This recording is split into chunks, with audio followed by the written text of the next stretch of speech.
Do you have any ideas of what you want to talk about in these 11 minutes? Honestly, the first thing that probably pops up is still like all the different workshops and all the stuff I've done. There's still like these moments where, I'll go back to like feeling just super down or like almost just like senses of like hopelessness and stuff like that. And the biggest things I've been working on is like commitment and consistency and grounding, and essentially just trying not to embrace like the darkness, but I don't know, I guess like just find that more consistency and really just when more. You say trying not to embrace the darkness? What do you Oh, mean? no, actually trying to embrace the darkness. Okay. But at the same time, I guess, I don't know, just really, in certain ways, just to provide more clarity on a purpose, but also, I think just more or less just find out ways I can not keep going to those dark places, because I have been there so many times. And what does the dark place look like? What is that? What is it that you don't want to experience again?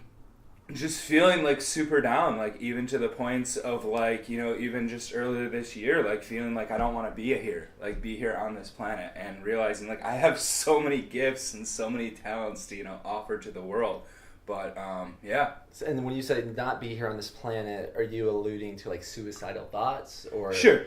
Tendencies? Yeah, a little bit. Like I said, I mean, that there was really only just like one point in time where those have like, really never even thought of actually like doing it or anything of that nature. But, once again, just more or less just like feelings of hopelessness. On that note, I want to make like for me and you and for anyone that's watching, like suicidal thoughts to me is something that's way over like tabooized. I don't know if that's even a word, but I think at some point everyone must have thought about suicide. That's a big difference than actually going through with it. So I appreciate you being vulnerable enough to share something that I think a lot of other people wouldn't. Yeah, I have gone through experience, I could even share with you later, of saving my cousin's life just over a year ago. It was the proudest moment of my life, physically being there as he was smashing his wrist with a knife, and there's a lot more that goes into the story. I don't think we really need to get into it right now, but...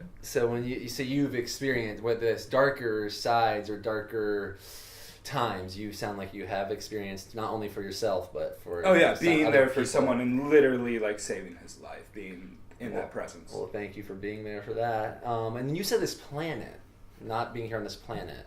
Where do you think you go somewhere else outside this planet?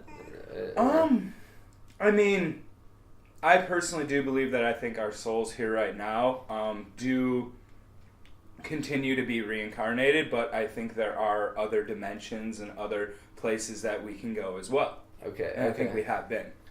Okay, cool.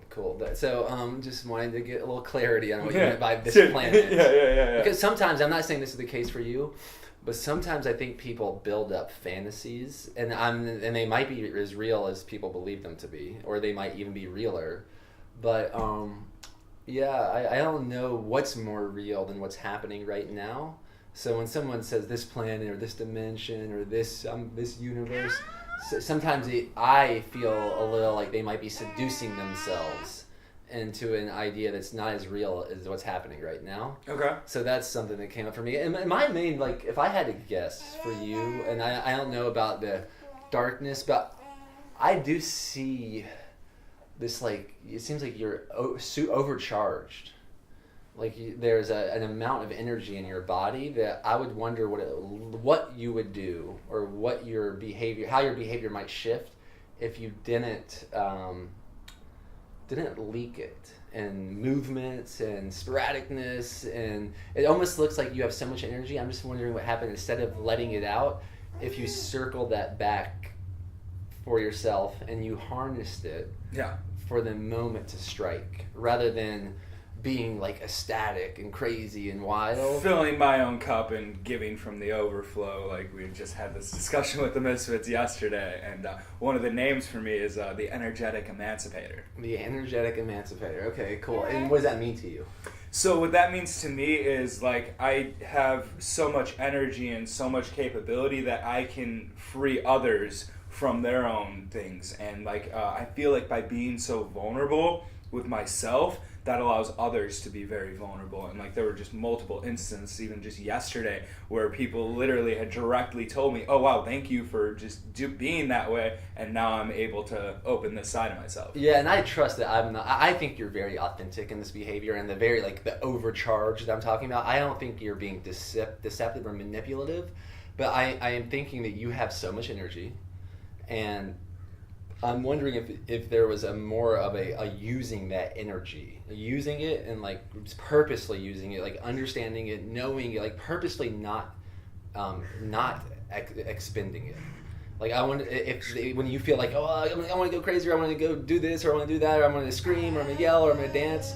I wonder what happens if you would purposely not do it in those moments, and almost it's like you're building the fire. So then when it's time to strike, whether that's with a friend that's in need of your help or in need of your energy, or whether that's a project, a passion project, or a job, or an opportunity to make money, I'm just like wondering what that would look like if all that energy was like bottling up, fermenting, rather than continuously a lot being more focused. Yeah, like lasered rather than just like radiating all the time. Sure. That's my person, and I'm not sure how that relates to this potential escapism of making sure that you don't slip into the darkness, or that you're not avoiding the darkness but really embracing it. I think, part of it has to do with, being so over the top and sometimes on like such clouds that then the universe knows no other way except, polarity to kind of bring me back down. Okay. So is that what you think that might be what's happening? Is a balancing mechanism for you? Yeah. So now, what about what I'm saying? We have about 4 minutes left. What if that supercharge, you started saving it? You started literally like creating a storage of that charge, and then instead of always being so charged, that you know how to keep that energy calm. It's like a volcano or a geyser. Rather than just kind of leaking the gas all the time, that you know how to explode it when it's time to explode it, and in the meantime you're like keeping it, you're holding it. Just as like if someone sleeps, how important sleep is, I'm wondering how important rest might be to you, so you don't have to go to both extremes. Yeah. Like purposeful rest, because in the past sometimes there was a couple of years where I was so used to just sitting around and not really actually doing much. So once again, and that was probably a suppression. I know this is a very like kind of an esoteric thing I'm explaining. It's not that clear to me either. But it's like this. Let's just say if Nathaniel, my youngest brother, he was a world champ, like a great swimmer, top of the class, top of the United States swimmer. And he hit for his trainings of his events, towards the event time, he would start tapering. So he would train his body literally into an obliteration, and then like 2 weeks up before his race, he would stop moving. Like 2 weeks, he would start doing half the workouts. Like 10 days, he would do a fourth of the workouts. A week before his race, he would refuse to carry his backpack upstairs, because he knew what was coming, and he knew it was like time. This is my time to strike. This is my time to shine. This is when the world is looking at me. And by resting up to this point, like by working myself as hard as I can, and then giving myself the proper rest, the taper, then I can perform at a level I've never performed before. And do you see that? Do you see the strategy in that type of working out? Yeah. There's like there's a lot of Olympians do. They'll expend all the energy they can, and then up to the race time they start resting ridiculous amounts, like sleeping as much as they can, eating as much as they can, and almost being sloppish on purpose.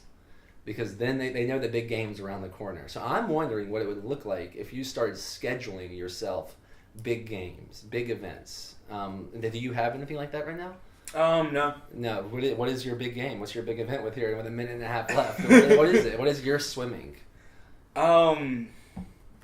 I honestly am not really sure. I mean, there is a part of me that enjoys running, but like I guess like the idea of a marathon. No, not even anything physical. I'm saying, what's your performance? Like, what's your gift to the world? At that point, the gift to the world for my brother was swimming faster than anybody. Okay. What's your gift to the world? I mean, honestly, I think one of my biggest gifts to the world is being so vulnerable and being so of my true authentic self that I'm able to elicit and bring that out in others. And how do you want to do that? Like, what way do you do that the best? Not really sure.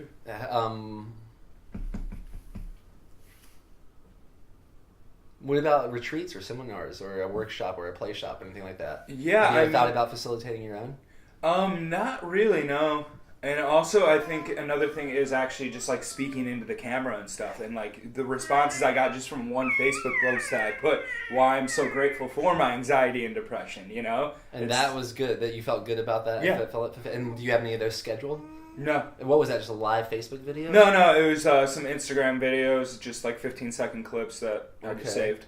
I would like to, with my prescription at this point with 30 seconds left here is I'm having this inkling that if you scheduled something once a week where you were fully performed and fully embodied in your energy, that might be a path to you not only unveiling your gift, but giving that gift in the most potent and powerful way. Something so you know, like your unconscious knows that you are charging yourself to be fully expressed rather than sporadically or randomly fully expressing yourself. Yes. Run, guan, guan, guan. Run, guan, guan, guan. Run, guan, guan, guan. Run, guan, guan, guan.